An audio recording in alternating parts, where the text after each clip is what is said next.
Oi, você já ouviu falar na corrida que não terminou? Não? Então eu te conto.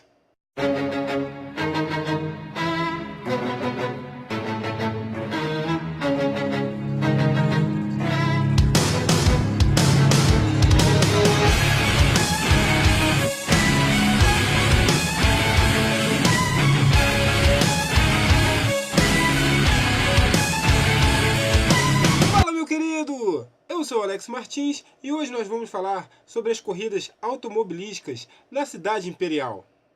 Acidentes não faltaram, uns mais graves, outros mais leves, mas eu imagino a adrenalina em ver essas corridas. O primeiro evento automobilístico na nossa cidade foi em 9 de março de 1908, com a chegada à cidade de um Dietre. Nos primeiros tempos do nosso automobilismo, antes mesmo das criações de autódromos, eram as provas de estradas, de subidas de montanhas e circuitos urbanos que faziam a festa dos nossos pilotos e apaixonados. As corridas das subidas de montanhas eram, e ainda são, muito populares na Europa. Em 1932, foi realizada a primeira prova subida de montanha no Rio de Janeiro, disputada na estrada Rio-Petrópolis. Após esta primeira prova, outras sucederam com as participações de pilotos de diversos estados e vários carros de grandes equipes do Brasil. No dia 6 de julho de 1936, realizou a primeira corrida no centro de Petrópolis. Calcula-se com cerca de mais de 20 mil pessoas vieram para o espetáculo das corridas automobilísticas. O público ficava nas calçadas, isolado apenas por cordas. Esticavam seus pescoços para ver o carro se aproximando e formavam uma espécie de funil. O risco, claro, era gigantesco. As pessoas amontoavam-se sem nenhuma noção de risco aos quais estavam se expondo. A organização, por mais que se esforçasse, não conseguiam segurar as pontas não, gente. Mesmo para a época, e por muita sorte, nenhuma tragédia com dezenas de mortos ou feridos aconteceu. A largada acontecia na reta da Avenida 15 de Novembro, também conhecida como Rua do Imperador, seguida da Praça do Expedicionário. Conhecida também como a Praça dos Hippies, fazia uma curva à direita de 90 graus, mas bem larga. Seguida então pela reta da Avenida 7 de Setembro, hoje Rua da Imperatriz, e fazia uma curva para a esquerda. Nova reta da Avenida Tiradentes,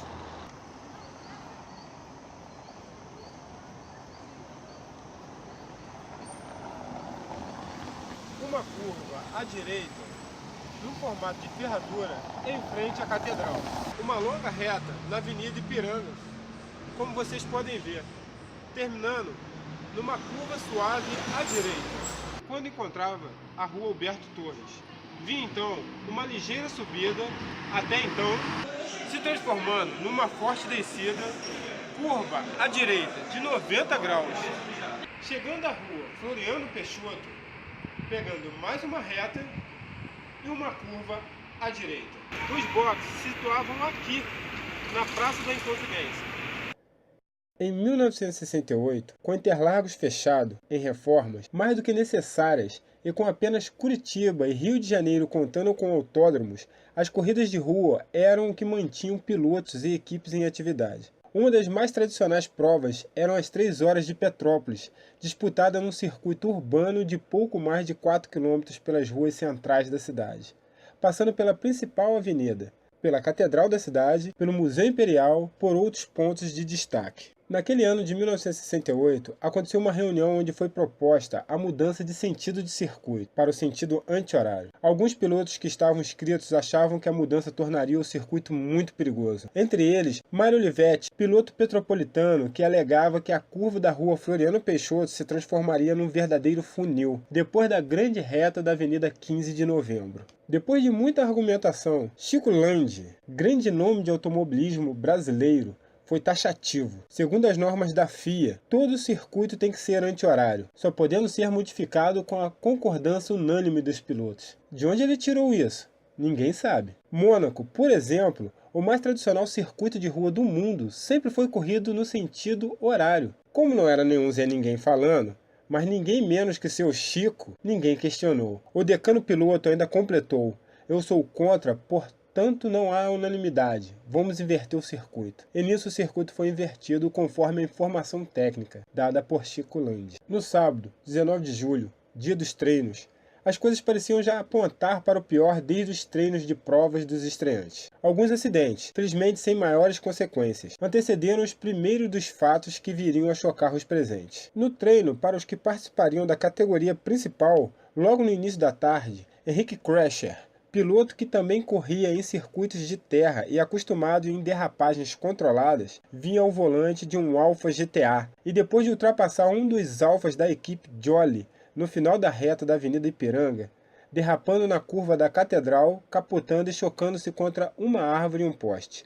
O piloto milagrosamente sofreu apenas alguns arranhões. Rápido, Crasher conseguiu deitar-se no banco e evitou de ser degolado. Pouco depois, saía para treinar o jovem piloto Sérgio Cardoso, um carioca promissor, um dos melhores pilotos da geração que surgia a parte de uma equipe de nome, digamos, diferente, Equipe Colégio Arte e Instrução, que vencera sua corrida anterior no Autódromo do Rio de Janeiro ao volante de um Lorena Porsche. Assumiu o volante de um Alfa TI Super. No piso de paralelepípedo, um carro baixo, como era o Lorena Porsche, poderia ter problemas. Para fazer aquilo que seria o reconhecimento do circuito, uma vez que ele nunca tinha corrido lá, na verdade, ele iria correr em dupla com o irmão Sidney. Em cada etapa, saíam 3 carros por vez para a pista. Junto com eles saiu Mário Olivetti, com outro Alfa, em uma zone particular. Em sua segunda volta, justamente na curva que Mário Olivetti apontou como um risco potencial para os pilotos no caso de inversão do circuito como foi feito, a entrada na Marechal Floriano Peixoto, Sérgio Cardoso derrapou na curva veloz e bateu violentamente contra um poste. Desgovernada, o Alfa voou e atingiu outro poste, estando a mais de 1 metro de altura do chão. O carro parou na rua, completamente destruído. Sérgio Cardoso foi retirado das ferragens,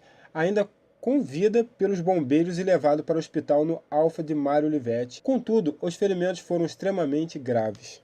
A agonia de Sérgio Cardoso durou todo o restante do sábado. A família fez tudo possível, inclusive indo buscar o auxílio do neurocirurgião Max Carpim, que alguns meses antes salvou o próprio Sérgio após ter levado um tiro na cabeça durante um assalto no Rio de Janeiro. Um verdadeiro milagre em se tratando de que estamos falando dos anos 60. Contudo, desta vez não havia mais nada que pudesse ser feito e o piloto faleceu na madrugada de domingo. Dada a largada, Luiz Pereira Bueno pula na ponta com Bino Marques II, seguido de perto por Ubaldo César Lolli, com um Alfa. Após algumas voltas, os dois abriram frente e na terceira volta, na mesma curva onde Sérgio Cardoso sofrerá o acidente que o ceifou-lhe a vida, Carol Figueiredo, que vinha num Bino Marques primeiro, número 21, derrapa da mesma forma, pegando a sujeira na parte externa da curva e escala os sacos de areia, batendo na parede, depois em um poste, atravessando a pista e indo chocar-se contra o segundo poste. A correria foi geral,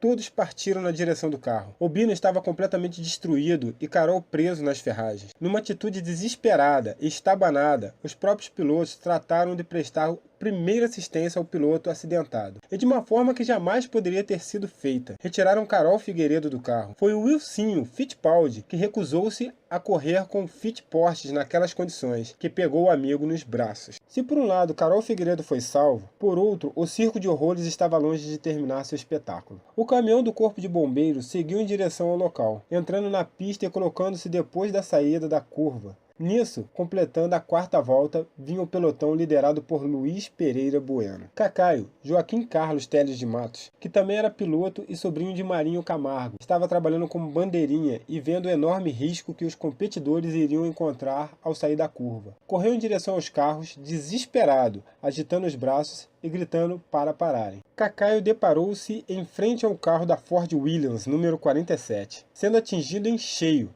Jogado para cima, quebrou o para-brisa de Bino e o retrovisor esquerdo, que ficava acima do para-brisa, foi arrancado com a força do impacto do corpo de Cacaio contra este. O corpo, inerte, mas com vida, caiu na rua com uma grande abertura no abdômen, provocada pelo retrovisor, provavelmente. Nisso, o ritmo de todos diminuiu e todos os pilotos conseguiram se desvencilhar do caminhão do corpo de bombeiro. A corrida foi finalmente paralisada. Chegando aos boxes, Luizinho, com o para-brisa quebrado e o capacete sujo de sangue, estava atônito Eu só repetia: peguei o Cacaio, peguei o Cacaio. O caminhão da equipe foi cercado pelo público. Segundo as autoridades locais, cerca de 50 mil pessoas estavam assistindo à prova ao longo do circuito. Cacaio foi levado para o hospital, ou mesmo aonde, naquele momento, os familiares de Sérgio Cardoso tomavam as providências para a remoção do corpo e transporte para o Rio de Janeiro. A agonia de Cacaio durou 39 dias, com o jovem piloto vindo a falecer devido a uma infecção generalizada e não por conta dos ferimentos de acidente propriamente dito. Muitos dos presentes naquele triste domingo, 20 de julho de 1968, afirmam, uns mais, outros menos, intensamente, que Cacaio salvou a vida de Luiz Pereira Bueno naquele dia. Provavelmente o próprio Luizinho pensou o mesmo por todos estes anos. Ele sempre falava do acidente com enorme ar de pesar, mesmo após todos estes anos. Para ele, aquela corrida nunca terminou. A corrida de 68 foi a corrida mais trágica do Brasil, com a morte de 2 pilotos, Sérgio Cardoso e Joaquim Carlos Teles de Matos, o Cacaio. Depois dessa data, as corridas de ruas na cidade imperial foram proibidas. Galera, muito obrigado por ter assistido esse vídeo até o final. Agradeço de coração. 4 regrinhas básicas aí pro final do vídeo. Curta, comente, compartilhe. Não esqueça não, se inscreva. Forte abraço pros manos e um beijo pras minas. Valeu!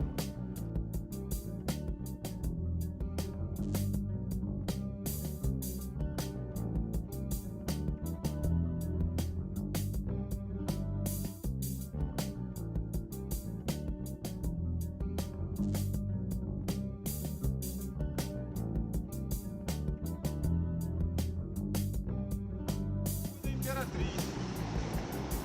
Hoje Rua da Imperatriz.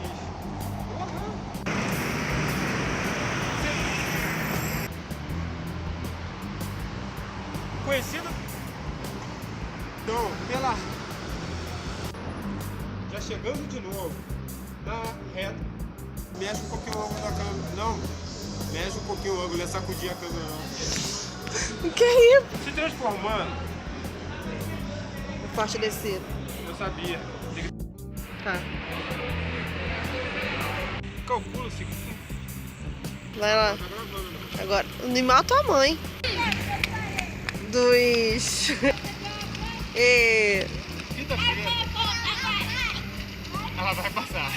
Praça de expedicionário. Ah, vai ficar assim mesmo.